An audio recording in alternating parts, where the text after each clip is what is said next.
आइए मज़ा करते हैं, ध्रुव राठी की वीडियो देखते हैं यार। देखो, चैनल सब्सक्राइब करो, लाइक करो, कमेंट करो। चलो देखते हैं यार। इस बंदे की कदर करो यार, सच में सॉलिड बंदा है, पढ़ा लिखा है और लॉजिकल बातें करता है। इन लॉजिकल बातें करता ही नहीं। एकदम ऐसा नहीं होता कोई भी उठ के आके कुछ भी बना दे, वो नहीं है। वो आता है और परफेक्टली बातें करता है, ऐसे नहीं फालतू बातें करता है। चलो ठीक है, शुरू करते हैं उसकी बात। नमस्कार दोस्तों, क्या होता अगर मैं देश का प्रधानमंत्री होता तो। मैंने अपने बहुत से वीडियोस में अलग अलग मुद्दों पर सरकार की आलोचना करी है। जहां जहां मुझे लगा कि कुछ गलत हुआ है वहां वहां सवाल उठाया है। लेकिन एक सवाल तो यह भी बनता है कि अगर मैं सरकार की जगह होता तो मैं क्या करता। देखो, वैसे तो अभी के लिए पॉलिटिक्स में आने में मेरी ऐसी कोई ख्वाहिश नहीं है, लेकिन अगर हमें देश को सही मायनों में बेहतर बनाना है तो इस सवाल पर विस्तार में बात करनी जरूरी है। क्योंकि सपने पूरे होने के लिए हमें पहले सपने देखना जरूरी है। कैसा होगा हमारे सपनों का देश, उसके लिए क्या कुछ किया जाना चाहिए, आइए जानते हैं आज के स्पेशल वीडियो में। मैं ध्रुव राठी सत्य निष्ठा के साथ शपथ लेता हूं कि विधि द्वारा स्थापित भारत के संविधान के प्रति सच्ची श्रद्धा और निष्ठा रखूंगा तथा मैं भय और पक्षपात, अनुराग या द्वेष के बिना सभी प्रकार के लोगों के प्रति संविधान और विधि के अनुसार न्याय करूंगा। जब हम देश को स्वर्ग बनाने की बात करते हैं दोस्तों, तो अंग्रेजी में इसके लिए एक शब्द का इस्तेमाल किया जा सकता है, प्रॉस्पेरिटी। और प्रॉस्पेरिटी की बात करते हुए इंग्लिश में हमेशा कहा जाता है पीस एंड प्रॉस्पेरिटी, क्योंकि प्रॉस्पेरिटी बिना पीस के नहीं मिल सकती। पीस यानी शांति और सेफ्टी, ये किसी भी देश की नींव की तरह है। इसके कई सारे अलग अलग हिस्से हो सकते हैं, जैसे कि पहला, बॉर्डर सिक्योरिटी। अगर कोई दूसरा देश हमारे देश के खिलाफ जंग पर जाए या हमारे बॉर्डर्स को इन्फिल्ट्रेट करने की कोशिश करे तो हमारी डिफेंस फोर्सेस फाइट बैक करें और हमारी सेफ्टी इंश्योर करें। दूसरा हो सकता है आतंकवादी हमलों से सेफ्टी। साल 2001 में हमने देखा पार्लियामेंट पर टेरर अटैक, 2008 में मुंबई टेरर अटैक, 2015 में गुरदासपुर आतंकवादी हमला, 2019 में पुलवामा हमला, 2023 में Jaipur Mumbai express terror attack और हाल ही में हमने देखा रियासी आतंकवादी हमला, जहां पर 9 लोगों ने अपनी जान खोई। इन्हीं पिछले कुछ दिनों में डोडा और कठुआ में भी आतंकवादी हमले देखने को मिले, जहां पर कितने ही लोगों ने अपनी जान खोई। पिछले साल अगस्त के महीने में होम मिनिस्ट्री ने राज्यसभा में एक स्टेटमेंट रिलीज करी थी कि पिछले 5 सालों में 761 आतंकवादी हमले देखने को मिले जम्मू एंड कश्मीर में, जिसकी वजह से 174 लोग मारे गए। हमें इन सभी तरीकों के आतंकवाद से सेफ्टी चाहिए। तीसरा है दंगे, धर्म के नाम पर या एथनिसिटी के नाम पर क्लैशेस, जैसे कि 2020 में दिल्ली के दंगे हुए। 2022 में उस वक्त के minister of state for home affairs Nityanand Rai ने एनसीआरबी डेटा के अनुसार बताया कि 2017 और 2021 के बीच में 2900 से ज्यादा कम्युनल और रिलीजियस राइटिंग के केसेस रजिस्टर किए गए थे देश में। फरवरी के महीने में मणिपुर के गवर्नर ने बताया 219 से ज्यादा लोग मारे जा चुके हैं, 10,000 से ज्यादा एफआईआर रजिस्टर कराई जा चुकी हैं और 60,000 से ज्यादा लोग डिस्प्लेस हो चुके हैं अपने ही देश में। हमें सेफ्टी चाहिए रिलीजियस राइट्स और एथनिक क्लैशेस से। चौथा है लिंचिंग्स, कभी धर्म के नाम पर तो कभी व्हाट्सएप में फैली अफवाह के नाम पर। हमें कासगंज वायलेंस देखने को मिला जहां चंदन गुप्ता को मारा गया। हमें लिंचिंग्स देखने को मिली पहलू खान, तबरेज अंसारी और अखलाक की। इन कम्युनल लिंचिंग्स के अलावा कई ऐसी भी लिंचिंग्स हुई जहां पर व्हाट्सएप पर अफवाह फैलती है कि कोई चाइल्ड किडनैपर है तो कोई ऑर्गन हार्वेस्टर है, और इस बेसिस पर लोगों को मारा गया एक भीड़ के द्वारा। चाहे पालघर लिंचिंग हो जहां पर 2 साधुज और उनके ड्राइवर्स को मारा गया, या फिर सॉफ्टवेयर इंजीनियर मोहम्मद आजम की लिंचिंग कर्नाटका में। हमें सेफ्टी चाहिए लिंचिंग से। पांचवा है क्राइम। क्या आप जानते हैं एनसीआरबी डेटा के अनुसार साल 2022 में 28,522 मर्डर केसेस रजिस्टर किए गए थे पूरे देश भर में। इसका मतलब है ऑन एवरेज हर दिन 78 मर्डर केसेस। लेकिन मर्डर इकलौता क्राइम नहीं है, हमें हिट एंड रन और रोड रेज के केसेस देखने को मिलते हैं, जैसे कि पुणे पोर्शे का केस। एक ओवर स्पीडिंग गाड़ी ने 2 लोगों को कुचल दिया। डेक्कन हेरल्ड की इस जनवरी की रिपोर्ट को देखिए। Ministry of road transport and highways के अनुसार 67,387 हिट एंड रन केसेस देखे गए इंडिया में। इनमें से 30,486 केसेस में लोगों की मौत हुई। सोचकर देखो, हर साल करीब 30,000 लोग मारे जा रहे हैं देश भर में सिर्फ गाड़ियों की वजह से, सिर्फ रैश ड्राइविंग की वजह से। छठा है एक्सीडेंट्स, और भी अलग अलग तरीके के एक्सीडेंट्स होते हैं इसके अलावा।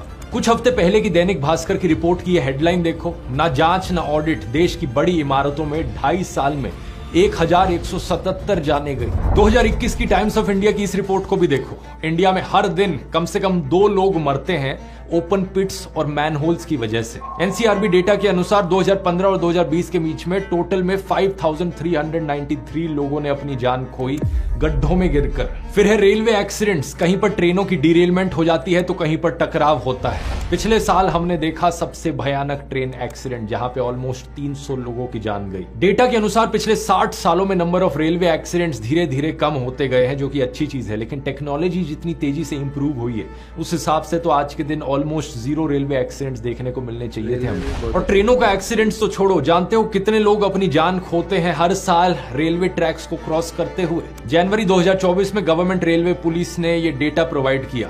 टोटल 2590 लोगों ने अपनी जान खोई मुंबई सब अर्बन रेलवे ट्रैक्स में सिर्फ साल 2023 में।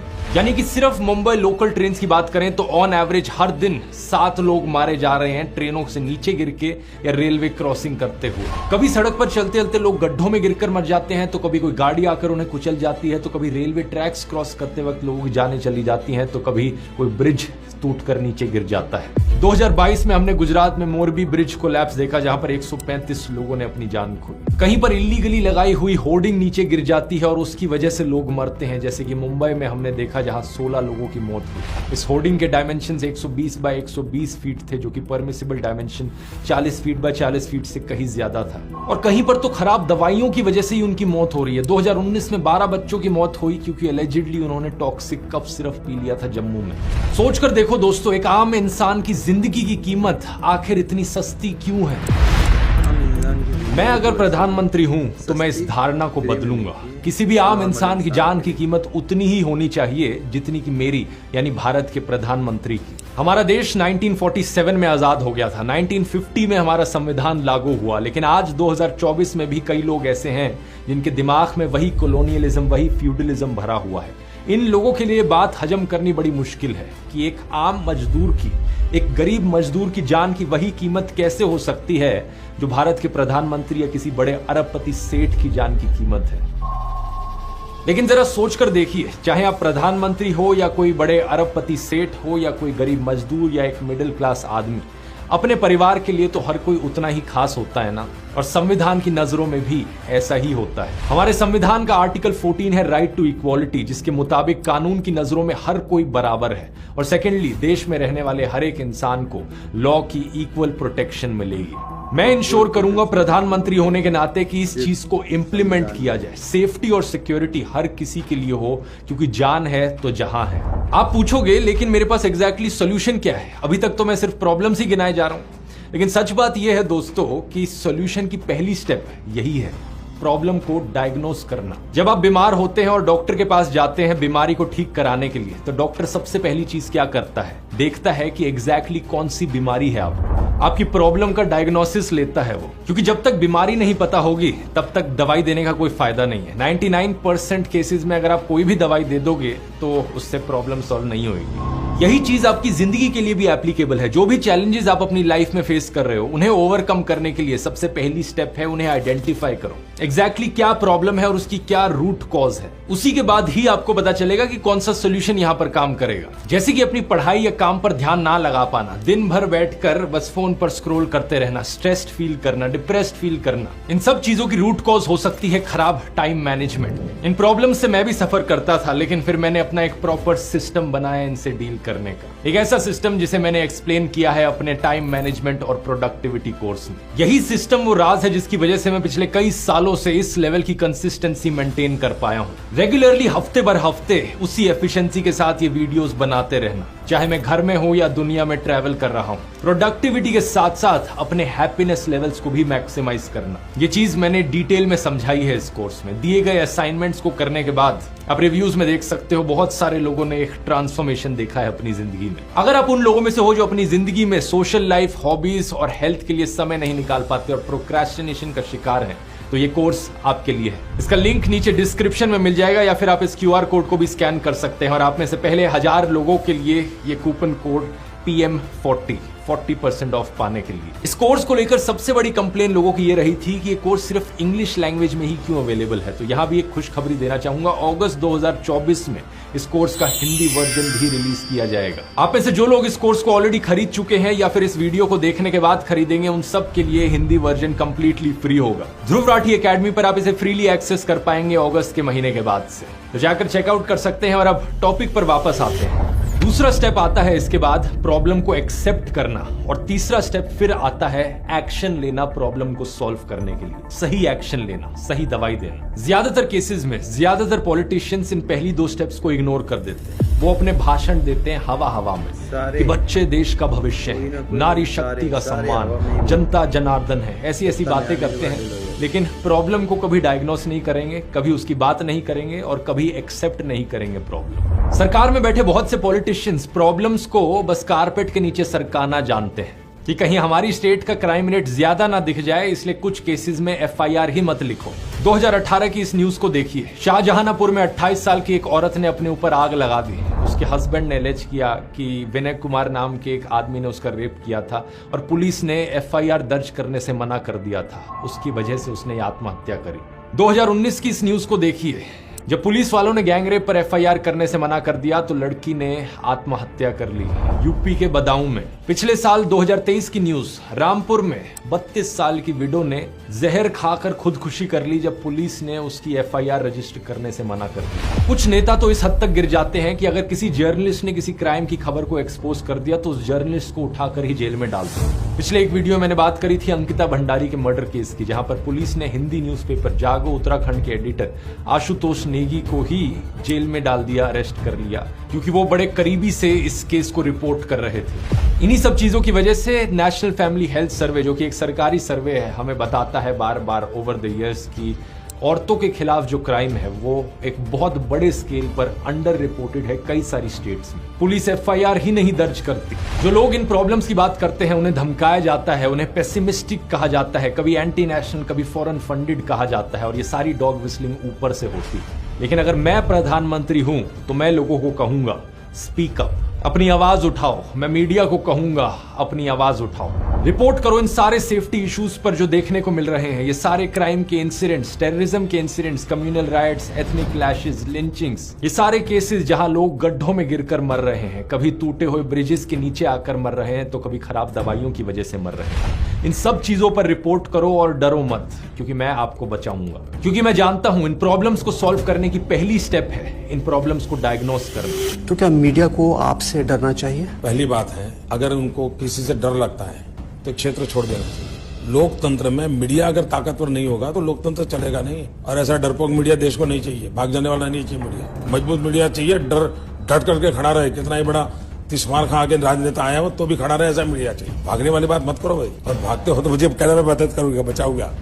और जानते हैं क्या दोस्तों, एक बार किसी लीडर ने अगर प्रॉब्लम का डायग्नोसिस कर लिया, उसे एक्सेप्ट कर लिया, तो उसके बाद सोल्यूशन ढूंढना इतना मुश्किल नहीं बच जाता। फॉर एग्जाम्पल, अगर लोकल पुलिस स्टेशन मना कर देता है FIR फाइल करने से, तो लोगों के लिए एक ऐसी फैसिलिटी होनी चाहिए कि कंप्लेन करने वाला SP के ऑफिस में जा पाए और वहां पर FIR दर्ज करा पाए। साथ ही साथ एक डिपार्टमेंटल इंक्वायरी भी बिठाई जाए कि उस पुलिस स्टेशन में उस पुलिस ऑफिसर ने क्यों नहीं करी FIR रजिस्टर। कैसा लगा ये सिंपल सा सोल्यूशन? सुनने में इम्प्रैक्टिकल लग रहा है क्या आपको? इम्प्रैक्टिकल नहीं है, ये एक्चुअली में किया जा चुका है हमारे देश में। राजस्थान सरकार ने 2019 में ये डिसीजन लिया था। अगर ऊपर बैठे लीडर की नीयत साफ हो तो बड़ी आसानी से ऐसे सॉल्यूशंस इंप्लीमेंट किए जा सकते हैं। जब हम सेफ्टी और सिक्योरिटी इंश्योर करने की बात करते हैं तो ऐसे सॉल्यूशंस दो कैटेगरीज के होते हैं। पहली कैटेगरी है प्रिवेंटिव सॉल्यूशंस की, यानी कि हम ऐसे कदम उठाएं जिसकी वजह से वो प्रॉब्लम एग्जिस्ट ही ना करे, प्रॉब्लम को होने से पहले ही रोक दे। दूसरी कैटेगरी होती है प्यूनिटिव सॉल्यूशंस की। अगर प्रॉब्लम हो रही है तो उसके खिलाफ फाइट किया जाए और प्रॉब्लम करने वाले को पनिश किया जाए, ताकि बाकी और लोग इनकरेज ना हो दोबारा से वो गलत काम करने के। एग्जाम्पल से समझाऊं, क्रॉस बॉर्डर सिक्योरिटी से शुरुआत करते हैं। यहां पर प्रिवेंटिव सॉल्यूशन क्या हो सकता है? एक इफेक्टिव फॉरेन पॉलिसी होना, हमारे सारे आसपास के पड़ोसी देशों से अच्छे रिलेशंस बनाना। Former prime minister Atal Bihari Vajpayee ने बड़े फेमसली कहा था, we can choose our friends but not our neighbours. यानी कि हम अपने दोस्त चुन सकते हैं लेकिन पड़ोसी नहीं। तो मेरी सरकार पूरी कोशिश करेगी कि सभी आसपास के देशों से अच्छे रिलेशंस बने ताकि कोई बॉर्डर क्लैशेस ना हमें देखने को मिले। लेकिन अगर किसी भी कारण से ऐसा नहीं होता तो हमारे देश को तैयार रहना चाहिए किसी भी हमले को काउंटर करने के लिए। जिन भी चीजों की जरूरत है इंडियन आर्म्ड फोर्सेस को वो उन्हें दी जाए। बंदूक, मशीन गन, राइफल, एम्यूनेशन, गोली बारूद, bullet proof jackets, protective headgear, camouflage uniforms, night vision goggles, bomb disposal robot, naval ships, torpedo, submarines, fighter aircraft, helicopter, radar, ये सब ना सिर्फ अवेलेबल हो बल्कि रेडिली अवेलेबल हो। कुछ दूसरे देशों से खरीदने की जरूरत होगी तो वो सही, लेकिन साथ ही कोशिश की जाए इंटरनल मैन्युफैक्चरिंग की। दूसरे देशों से टेक्नोलॉजी आउटसोर्स हो और अपने देश में चीजों को मैन्युफैक्चर किया जाए। साथ ही साथ डिफेंस रिसर्च में खर्च किए जाने वाला पैसा बढ़ाया जाए। रिसर्च एंड डेवलपमेंट में बजट बढ़ेगा। रेगुलर इंस्पेक्शंस कराई जाए ताकि कोई भी खराब हवाई जहाज या खराब हेलीकॉप्टर की वजह से हमारे एक भी पायलट की मृत्यु ना हो। अगला प्रिवेंटिव सॉल्यूशन है यहाँ पर हमारे सोल्जर्स की मेंटल हेल्थ को एक प्रायोरिटी बनाना। ये एक ऐसा मुद्दा है जिसकी बहुत कम बात करी जाती है। 2022 में minister of state for defence Ajay Bhatt ने राज्यसभा को बताया कि पिछले 5 सालों में हमारी आर्म्ड फोर्सेस के 819 जवानों ने आत्महत्या करी, जिनमें से 642 केसेस आर्मी के थे, 148 केसेस एयरफोर्स के और 29 केसेस इंडियन नेवी के। पिछले साल भी आर्मी ऑफिशियल्स ने कुछ ऐसा ही बताया था कि साल 2001 से लेकर अब तक करीबन 2000 से ज्यादा आर्मी सोल्जर्स आत्महत्या कर चुके हैं। इंडियन प्राइम मिनिस्टर होने के नाते मेरी कोशिश होगी इस नंबर को 0 तक लेकर जाना, और यह किया जाएगा मेंटल हेल्थ प्रैक्टिशनर्स को एंगेज करके। मैं 1800 मेंटल हेल्थ प्रैक्टिशनर्स को हायर करूंगा। आप पूछोगे ये 1800 का एग्जैक्ट नंबर क्यों बोल रहा हूं मैं? इसके पीछे एक सिंपल कारण है, हमारी इंडियन आर्मी में करीब 12 लाख एक्टिव पर्सनल्स हैं। वर्ल्ड हेल्थ ऑर्गेनाइजेशन की रिकमेंडेशन है कि हर 10,000 से लेकर 20,000 लोगों के लिए एक मेंटल हेल्थ प्रैक्टिशनर होना चाहिए देश में। लेकिन क्योंकि मिलिट्री सेटिंग और भी ज्यादा इंटेंसिव होती है, अमेरिका में जो यूएस आर्मी है उन्होंने 700:1 की रेशियो मेंटेन कर रखी है। हर 700 सोल्जर्स के लिए एक बिहेवियरल स्पेशलिस्ट उन्होंने रखा है। तो इसी रेशियो को आगे एक्सटेंड करते हुए हमारे 12 लाख पर्सनल के लिए 1800 मेंटल हेल्थ प्रैक्टिशनर्स होंगे। इनमें से कुछ होंगे क्लिनिकल साइकियाट्रिस्ट, कुछ बिहेवियरल हेल्थ स्पेशलिस्ट और कुछ लाइसेंस्ड क्लिनिकल सोशल वर्कर्स। ऐसा करके हम ना सिर्फ हजारों सोल्जर्स की जान बचाएंगे और इंडियन आर्म्ड फोर्सेस का हौसला बढ़ाएंगे, बल्कि 1800 नई सरकारी नौकरियां भी क्रिएट करेंगे मेंटल हेल्थ प्रैक्टिशनर्स के लिए। इस ट्रायल रन के सक्सेसफुल होने के बाद हम इसी स्कीम को एक्सटेंड करेंगे पैरामिलिट्री फोर्सेस पर, इंटेलिजेंस एजेंसीज पर और सभी पुलिस ऑफिसर्स पर पूरे देश भर में। और नौकरियां क्रिएट होंगी और मेंटल हेल्थ प्रैक्टिशनर्स और डॉक्टर्स की जरूरत होगी, और इस चीज के लिए सप्लाई की कमी नहीं। जैसा कि आप देख सकते हो किसी भी कॉलेज सीट के लिए कितने लोग एक एग्जाम को लिखते हैं देश में। हमें डिमांड बहुत ज्यादा चाहिए लेकिन सप्लाई की भी कमी नहीं है, बस कनेक्ट करने की जरूरत है। इसका मतलब एजुकेशन इंफ्रास्ट्रक्चर पर काफी सारा पैसा खर्च करने की जरूरत है। तो प्रधानमंत्री बनते ही one of the first steps मैं लूंगा एजुकेशन बजट को 3 से 4 गुना बढ़ाना। आप पूछोगे इसका पैसा कहां से आएगा? कुछ पैसा तो आएगा कॉर्पोरेट टैक्स बढ़ाकर। इस खबर को देखिए, सरकार ने पिछले कुछ सालों में कॉर्पोरेट टैक्स को नीचे गिरा दिया है, जिसकी वजह से करीब 1 लाख करोड़ रुपए सरकार ने कम कमाया है। ये 1 लाख करोड़ रुपए एक्स्ट्रा कमाए जा सकते हैं अगर सरकार कॉर्पोरेट टैक्स को दोबारा से उसी लेवल पर ले जाए जिस लेवल पर 2017-18 में हुआ करता था। इसके अलावा कुछ पैसा बजट की रीएलोकेशन से आएगा। हाईवेज बनाने पर हमारी सरकार ऑलमोस्ट 2 लाख करोड़ रुपए खर्च करती है, जबकि इस आर्टिकल को देखिए, एनएफएचएस सर्वे के अनुसार सिर्फ 8% इंडियन परिवारों के पास गाड़ियां हैं। 50% लोग हमारे देश में अभी भी साइकिलों का, बाइक्स का या स्कूटर्स का इस्तेमाल करते हैं। सिर्फ 8% लोगों के फायदे के लिए यहाँ पर क्यों पैसा खर्च किया जा रहा है? इससे बेहतर है इस पैसे को एजुकेशन में लगाया जाए। वैसे भी इतने बड़े बड़े हाईवेज बनाना और ये कार बेस्ड इंफ्रास्ट्रक्चर बनाना हमारे शहरों में, मैं इसके सख्त खिलाफ रहा हूं और इस चीज को मैंने एक्सप्लेन किया है इस वाले वीडियो में, जाकर समझ सकते हो, इसका लिंक डिस्क्रिप्शन में। हमें जरूरत है शहरों को इंसानों के लिए बनाने की, ना कि गाड़ियों के लिए। इससे पोल्यूशन भी कम होगा, हरा भरा भी ज्यादा रहेगा शहर, और गर्मी का इफेक्ट भी कम होगा, अर्बन हीट आइलैंड इफेक्ट, जिसकी बात मैंने हीट वेव वाले वीडियो में करी थी। बाकी पैसे की बचत होगी करप्शन खत्म करके, और सेफ्टी और सिक्योरिटी के मामले में तो वैसे भी करप्शन 1% भी नहीं रहनी चाहिए, क्योंकि यही कारण है जिसकी वजह से इलीगल होर्डिंग्स खड़ी होती हैं और जब वो गिरती हैं तो लोग मारे जाते हैं।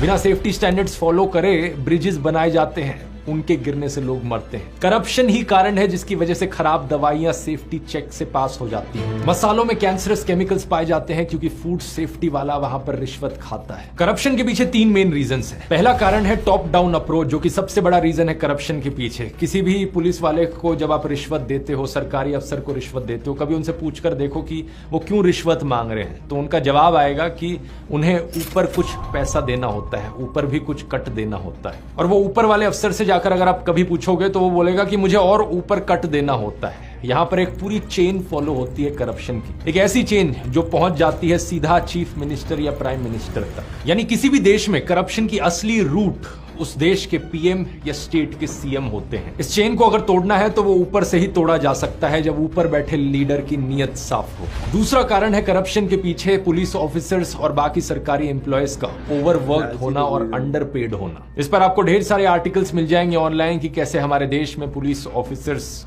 ओवरवर्क्ड हैं, 12-12 घंटे काम कराया जाता है उनसे और पेमेंट ढंग से नहीं मिलती। कई रिपोर्ट्स ये सामने आई हैं जो बताती हैं कि ढेर सारी स्टेट्स में पुलिस बहुत अंडरस्टाफ्ड है और ओवरबर्डन्ड है। सॉल्यूशन सिंपल है, इसका पुलिस की संख्या डबल कर दो। कोर्ट्स और जजेस की बात करें तो वहां भी यही हाल है, ओवरबर्डन्ड है। Former chief justice of India T.S.. Thakur तो अपनी स्पीच में इस ओवरबर्डन की बात करते हुए रो भी पड़े थे एक बार। Speeches have been made in the past, in conferences, in seminars, debates in the parliament, but I think nothing really appears to be moving. यहाँ भी वही सोल्यूशन है कि जजेस और कोर्ट्स की संख्या बढ़ाई जाए। तीसरा कारण करप्शन के पीछे है ग्रीड, किसी इंसान का लालची होना, और ये एक्चुअली में सबसे छोटा कारण है मेरी राय में। अगर पहले 2 कारणों का सोल्यूशन निकाल दिया तो ये तीसरा कारण सॉल्व करना बड़ा आसान है। स्ट्रिक्ट लॉज और हार्श पनिशमेंट, ताकि कोई भी ऐसा करने की ना सोचे। पुलिस की बात करें तो हमें पुलिस रिफॉर्म्स की भी जरूरत है। जब कोई केस मीडिया स्पॉटलाइट में आ जाता है, उस पर काफी आउटरीच होती है, तो सबकी एक ही डिमांड होती है हमेशा कि इस केस को